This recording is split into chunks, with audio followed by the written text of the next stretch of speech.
What's going on, guys? Welcome back to another video where today we're going to take a look at a brand new game that released this Friday called Outcast: A New Beginning. This is kind of a long-awaited sequel to what was back in 1999 a groundbreaking 3D PC game. You're looking at the trailer for the original game at the moment, and then you'll get to see what the sequel looks like. While the original did push technology forward, the sequel not so much. That's fine though, the game still looks nice and it is kind of fun to play, with a likable protagonist, somewhat of an interesting world. However, there is kind of an issue with it that we're going to talk about, the elephant in the room if you will. But it is something that could be fixed with an update, hopefully. Anyway, why don't we start with the settings and then we'll sort of pick it apart. Let's take a look. Our setup for the video will be an RTX 4090 paired with a Ryzen 7800X 3D with 32 gigs of DDR5 6000 MHz C30 RAM. So pretty high-end stuff. Now we're going to be targeting 4K here, and we do have DLSS with DLAA, and I did try the game on my Radeon PC and there is no FSR. So if you have a Radeon or an Intel GPU, you're shit out of luck apparently. But don't worry, you might not even need it. And we'll get to that. But I kind of wish they had put in FSR as well. Now, as far as the rest of the settings, I've gone ahead and put everything else to Ultra. So everything's maxed out 4K. Let's take a look at the game. Now this is an open world game. It's not really Ubisoft-y though, although there are the usual tropes in it. Now what we're going to take a look at here, before we proceed, is I wanted to look at every individual CPU core, because there is some CPU bottleneck issues here, or engine, or whatever you want to call it. It's just that our GPU is consistently being held back most of the time, although not in here. Now, if you look at the game, it does look nice. If you look at the CPU utilization, I mean, it seems to be using all the cores, although some are being used more than others. So I'm not sure what's going on there. But in these closed areas, the performance is alright, although the frame times are not great overall, and you'll get to see that. But if the rest of the game ran like this, I would be okay with that. But again, as you can see, this is a DX11 game, Unreal Engine 4. I think it looks pretty good. It doesn't really look next gen, but it kind of looks like maybe previous and next. I don't know. I don't know what next gen even means, but I think the game looks fine. It looks good. Let's check out the open world. Now I haven't put in a lot of time playing the game, maybe 3 hours or so, some in the beginning, but it's essentially like an avatar. You are essentially a human that is helping out the natives, which is an alien race. You're in an alien planet from other invading humans. At least that's kind of what I understand. You do have some cool gadgets. You have a shield, which you can melee with, as you can see here. You have a gun that you can unlock mods for, and modding slots and that sort of thing. You can upgrade your equipment, including a really cool jetpack you can use to dodge, move forward, jump high, and even fast travel, kind of like Iron Man, but not flying too high. Sticking low to the ground. For now, anyway. I'm assuming that maybe later on you can. Now, my biggest issue with the game is the GPU utilization, and the game appears to be really CPU heavy. If you look at the GPU use, it'll drop to the low 70s, sometimes even 60 in the town area. Then there are areas where it's pretty smooth. It's okay. It's not pretty smooth. The 1% lows aren't great, but I don't know. I don't know what's going on anymore. I thought we kind of tried to fix these issues because it just sucks. Let's be honest here. But for some reason, this starting village here is very CPU heavy. Terrible frame times. As you can see, we just dropped to 38% GPU usage for like a split second there. So I'm not really sure what's happening. Another thing that kind of grinds my gears about this game is, well, it's a cutscene heavy game. There is a narrative here, a lot of conversations, and the cutscenes are locked to 30 FPS. Not only that, but as you can see, the frame times is so bad. What happened here? I don't know. Now, to be fair, the actual conversations are not locked to 30 FPS. It's just the cutscenes. And there is a lot of conversation. If you do get into the story, there's a lot of conversation. Now, it might sound like I'm hating the game. I don't. I actually kind of think it's a very enjoyable game. At least I'm having fun with it.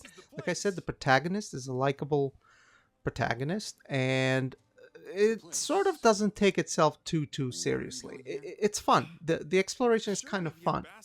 So let's get into some of the more positives.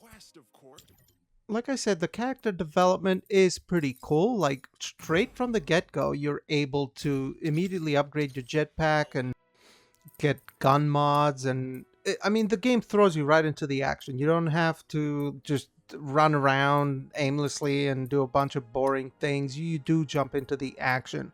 uh, and like I said, as far as the open world Ubisofty stuff, there is a little bit of that. Like you do have your points of interest in the map that you complete, and then you gain little perks, you know, like currency types you can spend to upgrade your character and different skills.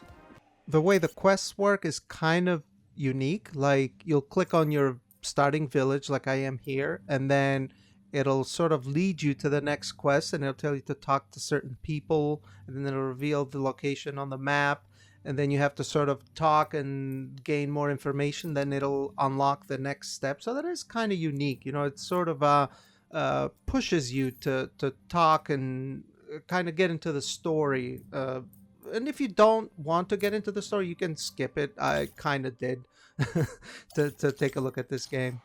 My favorite part is perhaps the combat. You do get the usual open world points of interest where you destroy these mounts, for example, here, and kill these little spiders, destroy the mounts before they spawn a ton of them, obviously.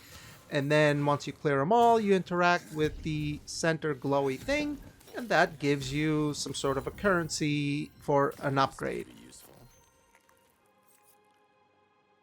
In this case, we got an AoE crowd control ability that freezes enemies around us. Pretty cool.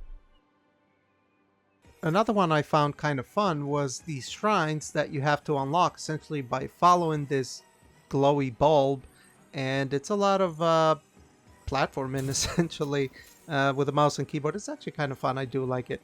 But so this is the type of things that you run into the world that, you know, if you make it there in time, it unlocks the gate, you go in, and you get loot, essentially. You also get these human outposts that apparently have what looks like to be robots, or maybe it's just humans in heavy armor, but it's very similar to Avatar. If you played the recent Avatar game, you clear out the humans, or the human outpost, essentially, and then you hack a terminal, and that gives you the ability to unlock a chest that might have a gun or might have a nice upgrade. So it's pretty cool, and these can vary in difficulty. There's some that are more difficult than others. Obviously, I haven't run into a lot of them yet, but they are kind of fun to clear out. And again, like I said, the combat is very fun because it's fast paced. It's enjoyable to me anyway. I think it's fine. And the exploration too, I think the world looks pretty good, and there is quite a bit to do. The way it approaches the quests, I think it's kind of cool and unique. You know, it kind of makes you want to, I guess, to find out what's next, because it's not just like, okay, here's the quest, just go to the glowy point on the map, and you know what I mean? It's stuff that we've sort of been trained to autopilot our way through the entire game. I think it tries to do something a little bit different. It might not appeal to everyone, and it is kind of maybe irritating at first until you get the hang of how it works. But I mean, other than that, it's I'm enjoying the game so far.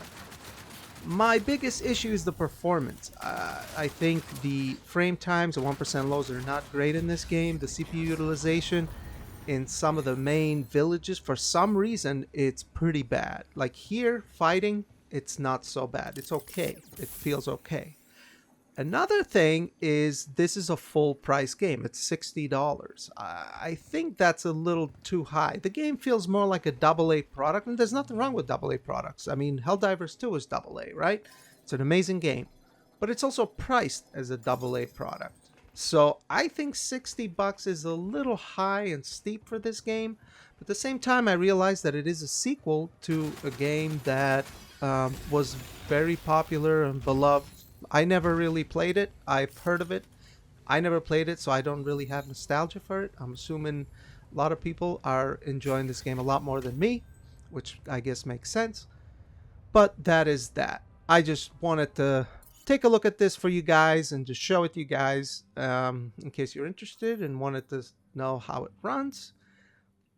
Again, I did briefly took a look at it on my 5900X PC and Radeon 7900 XTX.